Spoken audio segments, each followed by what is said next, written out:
Dans une chambre funéraire de Saqqara, l'équipe de Ramadan s'apprête à extraire la dépouille de Chanimit de son sarcophage pour l'examiner.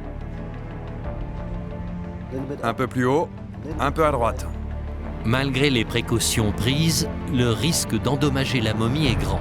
C'est pourquoi on crée une copie exacte de celle-ci à l'aide d'une technique appelée photogrammétrie. D'abord, on prend des milliers de photos de la momie et on les charge dans un logiciel. Le logiciel analyse toutes ces images et il crée un modèle en 3D de la momie. C'est une méthode très récente qui permet d'étudier ce genre de site archéologique. Surtout quand il est sous terre.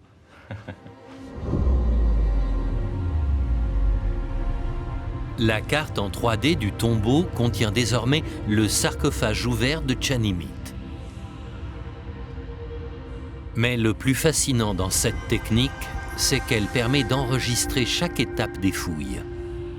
L'équipe peut ainsi revenir en arrière et réexaminer certains détails qui lui paraissent importants, comme ces inscriptions estompées trouvées sur le sarcophage de Chanimit qui mentionnent un mystérieux nom.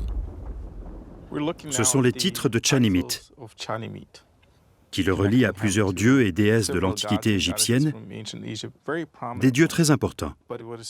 Ce qui a retenu mon attention, c'est qu'il servait une déesse serpent, du nom de Niout-Chayez. Comme l'indique ce cercle, ce rectangle, ce verrou et ce serpent. Au début, j'ai eu beaucoup de mal à décrypter ce nom, parce qu'il ne revient pas très souvent. C'était assez étrange. Une découverte de taille qui soulève de nombreuses questions.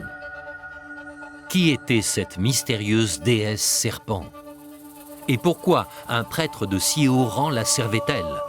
Une fois de plus, Salima cherche des réponses à Luxor.